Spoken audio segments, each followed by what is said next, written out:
and welcome to New Game Plus. I'm Tim. I'm joined by Kirsty. How are you? A little bit sweaty as we go to warm. film. Melbourne is suffering through one of the worst heat waves in 50 years, Yes, which it is always fun.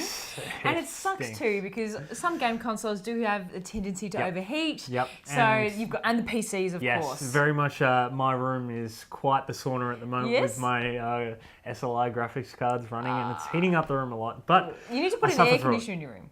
That's what you need to do. Need to do it. That's Need what to do it. fancy people do. But this episode, we've got some Yes, exciting stuff. We've we got do. Professor Layton first up. Yeah, which is really exciting. So here's a game series that's been around for quite a while. Yep. So I'm really excited, to give this a bit more of a playthrough. It is a bit of a serious kind of investment. Yeah, though. and one of the big Nintendo releases from last year, Super Mario 3D World.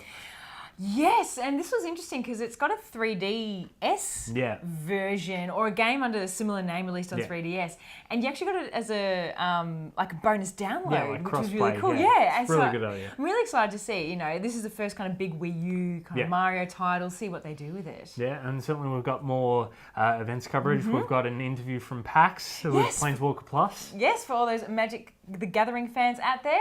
Plus, we also Have have an anime segment from our old set. So it's the last of our old set, and everything from now on will be very new, very brand new new, and which shiny. is exciting. But let's go first to our review of Professor Layton.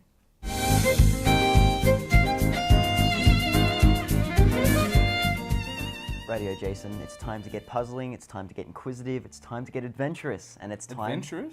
Adventurous. It's Professor Layton and the Azrael Legacy. It's a bit weird saying Azrain. Can we just cover that right now? It does sound a little bit like Arian. But that's an aside, that's an I'm interjection. just putting that out there, getting that out of the way now. Okay, right. Like, Basically, so yeah, it follows the tale of Professor Herschel Layton, Herschel along with Layton, yeah. along with the assistants Emmy as well as Luke, on their quest to find Azran keys. Sorry, we weren't supposed to say. that, No, were we? but Professor Layton games have always been the same. You walk around this wonderfully European landscape, you solve puzzles, and then eventually parts of the mystery come apart. So you know what you're getting in for, Yeah. and considering this is the last installment of the prequel trilogy, I suppose fans are going to come into this Because expecting. this has got to be like the 6th one since it came out on the DS. Surely Absolutely. it's got to be up there. I remember playing the first three on DS, and then they started bringing them out, and it was Yeah, so in present times, I mean, with this one, this is the second 3DS title. I know there was I played Miracle Mask previously, and there were a few teething issues. The art didn't look exactly the best, aside from the cutscenes. Yeah. Cutscenes are fantastic. cutscenes, and they're very, very French comic. It looks wonderful. Exactly, and the animations weren't exactly up to scratch. Whereas with the Azran Legacy, they took all of that back to the drawing board, and they've improved so much on it. I think the big thing with it is, it's never been a particularly complex title, but what works for it is it's better than just serving up, 100 brain teasers in a game. Like those really poxy They managed to $30 shareware games, intertwine a story Yeah. into it as well, and Yeah. it's a fantastic one at that. Despite a little bit cliche and predictable at times, Yeah. it still is quite enjoyable with all the art as well as the music surrounding the entire title. Yeah. Now, with this game, you do have a few riddles that you do solve, and they're all kind of a little bit different in a sense. Yeah. And you have about 150 base story puzzles, which is quite good. And then, if you want a lot more bang for your buck, you also have another 365 puzzles, so one for every day of the year. Yeah, so it's a lot of game, and I think that's the one thing with it. If you want a puzzle game, but you're just sick of those poxily presented ones, It really there is is a lot worse than Professor Yeah, Layton it out really there. is the quintessential Layton game, so definitely recommended. So as I mentioned in the opening, this is kind of one of those kind of quintessential 3DS games Yeah. that have been around for a while. And you're a 3DS owner, but you haven't got the greatest library of games. Specifically puzzle games, and this has always been really popular with 3DS owners, especially when it first came out, because it was one of the few games that was worth playing. I would Absolutely. say. And it kind of came off the back of Ace Attorney, and Ace Yeah. Attorney in a similar kind of investigative style. So everyone's like, ooh, what's this kind of new one? So Yeah. puzzle games, though, do you think you would play puzzle games on your 3DS? I do like the challenge sometimes, but personally, I like the more RPG styles of games on the 3DS. There's a lot out there, and puzzle games But they work so well on the 3DS, I have to say, as somebody who's played a bit of the Ace Attorney series, it's so good. It's with a touch screen, with a double screen, and Nintendo are getting better and better at kind of really utilizing both of those screens to full effect, like Legend of Zelda. But why solve puzzles when you can save the world? But what if you do both at once?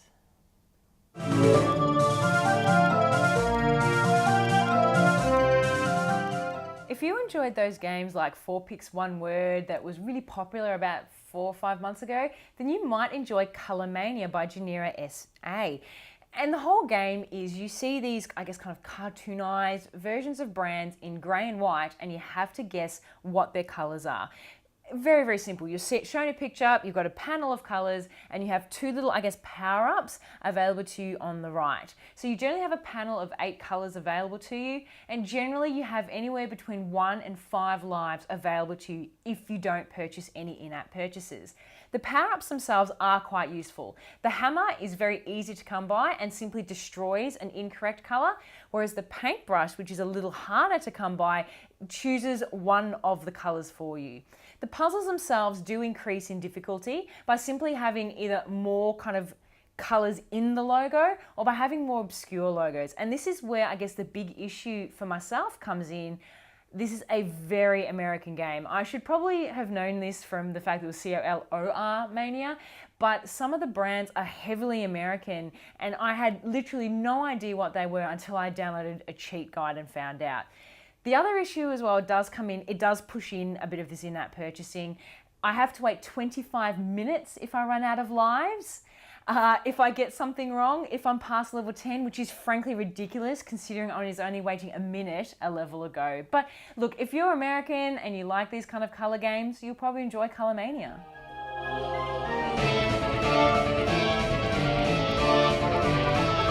Well, it's very exciting news on our front. Yes, it's that time of the year. It is. We've worked with these guys a fair bit in the past. We floated around the issue for a while, but it was just time to formalise the arrangement. So as of this year, we are the official media partner for Battle Arena Melbourne, Couch Warriors Battle Arena Melbourne. Yes, a very exciting fighting game event that's happening this year at CQ Melbourne on May the 10th and 11th. Yes, so it's going to be great. There'll be some Street Fighter, Marvel, the ones you used to, Dead or Alive, Yes. and Virtual Fighter, because I know what Of course, Dan's yes. like. But then let's get to the real games. We've got Super Smash Brothers, of course. Yeah. So, oh, come on. Come down and play the old Smash Brothers in the lead up to the new Smash Yeah, and Brothers. these guys are like next level. Oh, hey, yeah, like, get completely bodied. Like, you have to be prepared for Yeah, this. yeah. I mean, this is hardcore. But that's for every game. It's always great fun. There's a great atmosphere going yeah, on. to me, it's always been it is the more community focused Yes. one, and that's what I really enjoy about it. We're going to have some player profiles, some cross promotion in advance. There'll be we'll be doing the stream as well, Yep. so it's going to be a huge weekend. Get monsters. It's pretty much get excited, get those thumbs working, Yeah. and get When's ready Marvel? for. Oh god.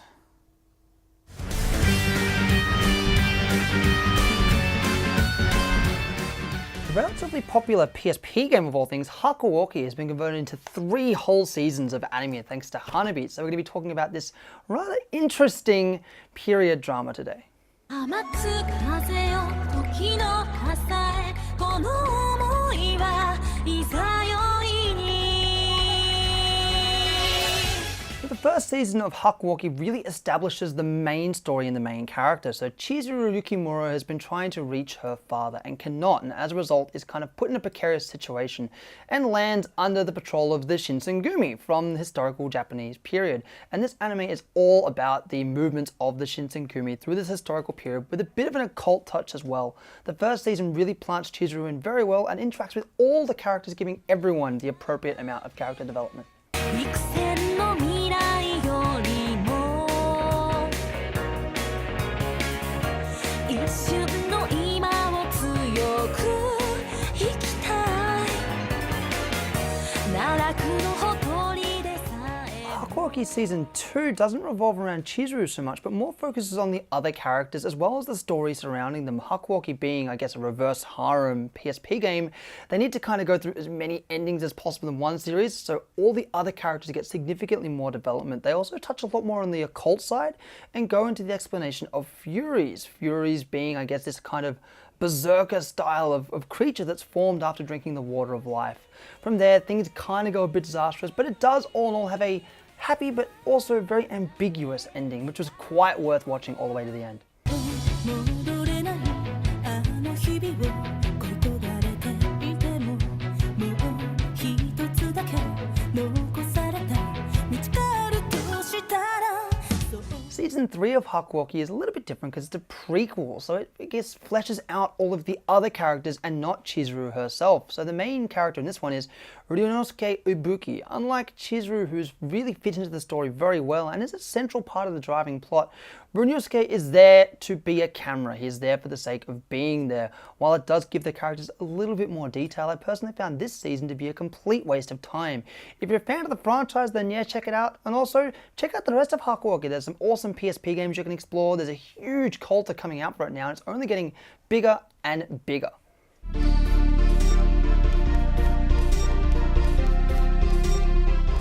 Hi, I'm Alice Clark. I'm here with Aaron Forsyth, Senior Director of R&D at Magic the Gathering. Hello, Aaron. Hello. So how do you go about making a set? Because it seems intense. It is. A lot of people involved. It starts off with some early concepting meetings where we discuss the themes, the direction, and the flavor that we want to go with the set. Then that gets handed off to our designers, and they work up to a year in advance, just trying out new mechanics, trying out different things.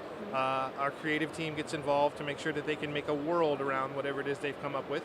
And then once they have a card file together that they like, it goes to our developers, who play test it very rigorously, make a bunch of changes to make sure it's fun, get the draft format right, the sealed deck, test it all in standard, and then it goes over to our art team and flavor team, who then illustrate all the cards, write the names, write the flavor text, and to our editors. We have some external play testers along the way. Lots of people involved. How long does the process take? Over 2 years for the large sets. Wow. So how do you go about balancing it? Because you must be hard to get all the cards to fit together with none that can just crush. It is difficult. We do a lot of rigorous play testing, both internally, and we have some teams that we send them to out of the building, mostly for multiplayer formats and things like that. But we have what's called the Future League, where they are playing standard, using all the new cards, and anytime something goes wrong, they change it on the fly. They have a bunch of meetings and saying, okay, this Planeswalker is way too good. What are we going to do about this? All right, let's change this to a -4 or a -1 or whatever. We get that right, iterate, and then eventually they get it to a spot where we're ready to print. Will we see a new Unglued, Unhinged in the near future? I don't have anything to announce, but I will say that is one of the most frequently asked questions at shows like this, and we know there's a big demand for it, so stay tuned. Awesome. I look forward to seeing it soon. So what is a card that you've had a hand in that you are most proud of and think is underplayed? It's a good question. And is underplayed. Usually the ones I make that I'm most proud of are overplayed, like Cryptic Command or Bloodbraid Elf. Let's see here. Something more recent. I made the Unleash mechanic in Return to Ravnica, and we thought that those cards were going to be aggressive enough. The Gorehouse Chainwalker gets played a little bit, but I kind of thought they'd catch on a little bit more in aggressive decks. I guess the Rakdos Cackler is another one that gets played a lot, but that mechanic was something I had a little higher hopes for than how it turned out. Cool. And will we be seeing the guilds coming back soon? I don't know about soon. We got a lot of other ideas we'd like to get out of our system, but the overwhelmingly positive response to Return to Ravnica means that there will be guilds again in our future at some point. Awesome. Well, thank you so much for your time. Selesnya forever. Great to meet you. Boros.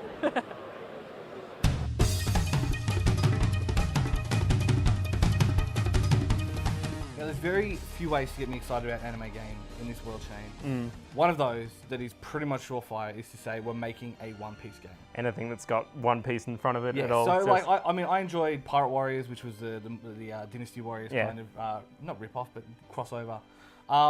They bring out Romance Dawn. Now Romance Dawn is actually a 3DS title based on the old PSP game that Yeah. was Japan only. So Yeah. it's the first time it's been released in the West.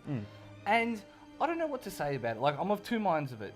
Firstly, the mechanics are sound, and I don't mind them if it's a little bit easy.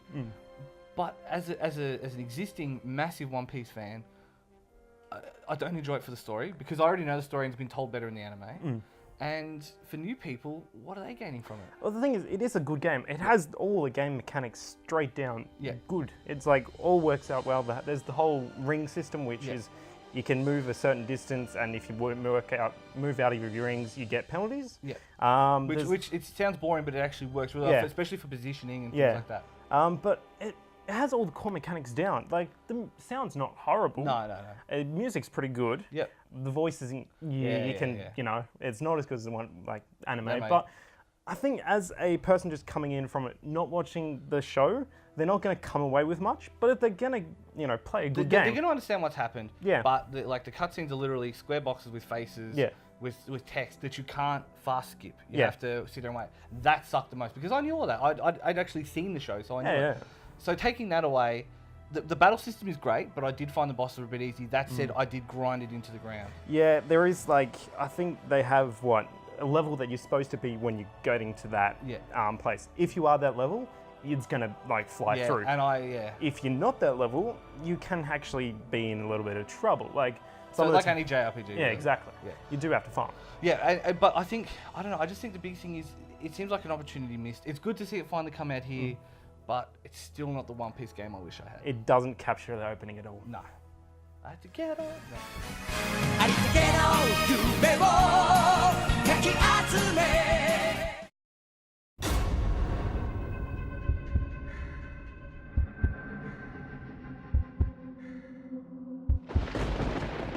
I'm here today to talk to you about a man who killed dozens. He was a machine of war.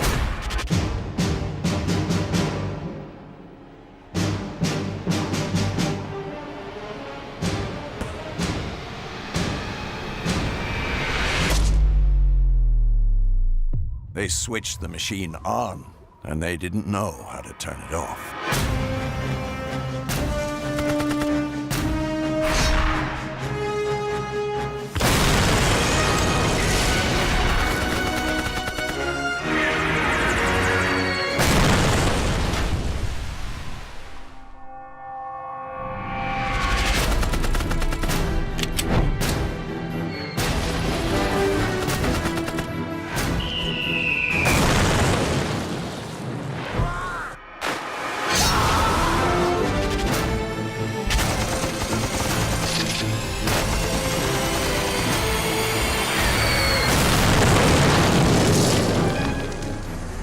So Rambo the video game, I don't know.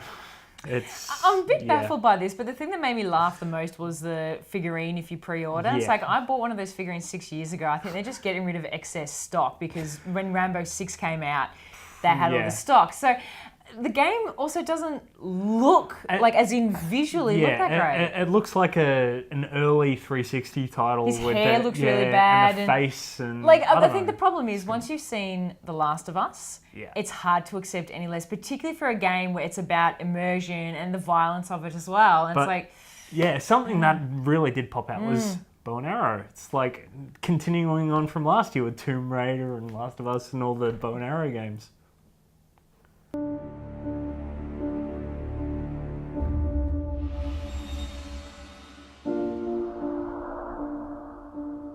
I was born surrounded by injustice, but raised in privilege.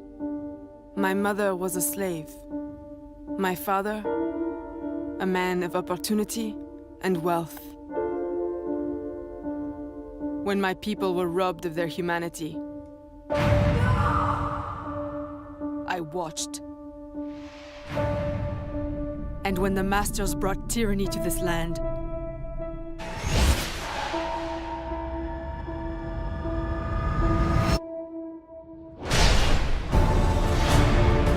I understood that I would need to become a symbol of hope for the broken. A liberator of the enslaved.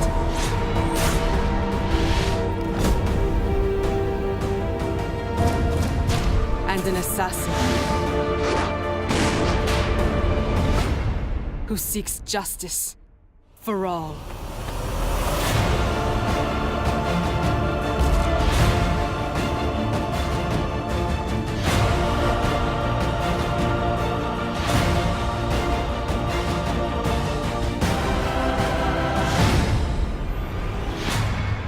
You weren't detected, I hope? Not by any who still breathe.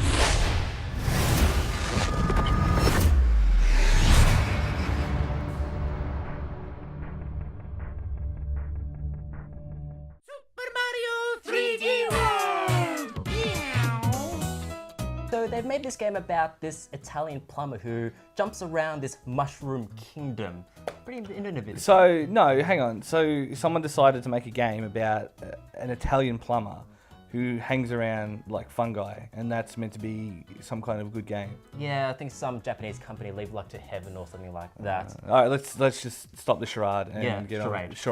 and get on with the review. Of Super Mario 3D World, the latest Mario title for the Wii U. It's a sequel to Super Mario. No, hang on. I thought Mario World was on the 3DS. That's Super Mario 3D Land, which is my the precursor to 3D World, actually. It introduces the playing around of perspective of having Mario run around in 3D-ish environments. Yeah. It's majority is that way, but there is a kind of a depth to it. Yeah. It's weird. And it was one of the better Mario platformers as of recent since Super Mario Galaxy, because let's face it, the new Super Mario Brothers games haven't been the most The new swell. Super Mario ones on the DS were okay. Like, did you play the single player one, the first one that came out? Yeah, but that was because it fun. was novel and interesting, but then they just sort of beat that. Yeah, and then the 4-player thing was just terrible. And I mean, they do have the 4 characters in this. Yes, but you have Mario, Peach, Luigi, and Toad, each with unique abilities. So Peach can sort of drift, jump. Mario 2. Let's just call it Mario Brothers 2 because that's what it is. Yeah. Yeah. And so that's good, but at least you don't have to do the whole competition thing and then the touching of to put up things in the I don't. No, you are just running around like it has the same sort of co-op griefs as the new Super Mario Brothers for Wii U. But having said that, though, the game does look spectacular. This is always the thing. People tell me that you've got to be able to render a certain amount of polygons to be considered good graphics, but it's bullshit. There's no polite way to say it. It's crap. If they deliver an art style, it's cute, it's vibrant, it does everything it wants to do, and that's why it works. Yeah, indeed. There's a reason why Super Mario Galaxy was one of the best games of the last 100%, generation. Yeah, and it looked amazing. And indeed, this is one of the best Mario games since Super Mario Galaxy, because the platforming is challenging. They introduced new mechanics like the cat suit, which adds a new level, literally. And so you've still got Tanuki suit, you've still got Fire suit, blah blah blah, but now they've added cat suit, which allows you to climb up walls and reach higher levels where they might have secrets and collectibles. And there are plenty of collectibles. 3 green stars per level, a stamp to collect every level. Right, yeah. So they've done this progressively. They've added things on for you to collect to add to longevity. But it adds to the challenge of it. It's almost the thing that makes Super Mario 3D World fun, actually. Yeah. I think it works in a game like this. It doesn't work in, like, say, an Assassin's Creed, where it's like, great, another friggin' thing to do. But they just bog the damn game down with collectibles. Indeed, if there's any bad thing I have to say about Mario 3D World is that they still haven't quite nailed the 3D depth yet. You still have to rely too hard on shadows to know where you're going. And there'd be times where you get to a thing and you jump, and it's like, I should have landed. No, I was a millimeter off to the back. Okay, well. But that's an occasional peccadillo amongst what is honestly a really enjoyable, really fun Mario game. Surprising, I agree. So do you think this is the console seller for Nintendo? Because it is a Mario game, and you always line up console releases with a Mario game. But the console seller is always going to be Super Smash Bros. True, That it is said, now. it does look like a really good game. What I played of it, it's been really fun, and it's not... The co-op works really well, and it's not as jerky as the other Super Mario Brothers game. Where Do you mean jerky is in where everyone else is a jerk? Yeah. Rather than moving really poorly. Yeah. The co-op works really well, and it does work well as a single player as well. It's a great experience and good Mario game, but not a console seller. Yeah, no, I'm really, really keen for Super Smash Brothers. Who isn't? It's only like a couple of months away, or a few months away, or forever away. I don't know. But the fact is, it's coming, and that's all that matters. Yes. But anyway, let us look forward to the future and look into next week. Now, next Sunday, this coming Sunday is, of course, Australia Day. Monday is the public holiday for you working people. Yes, you get to have a day working off. class man. Have a barbecue and do some Australian things. Yes, you can play some Australian games. Yep. Now, we have a lot of indie developers. We may not have a lot of big developers, but we do have a lot of indie developers. So you should check out your local iPhone, iPad, or Android. Yep. And Play some AFL Live. Oh, yes. Oh, my gosh, that's going back. And there's some great stuff on Sim. Anyway, Tim, let's wrap it up. So visit our website, www.newgameplus.tv. Like us on Facebook, facebook.com/NewGamePlusTV. And follow Twitter @NewGamePlusTV. Thank you so much, Timmy, you, and we Kirsty. shall see you on the other side.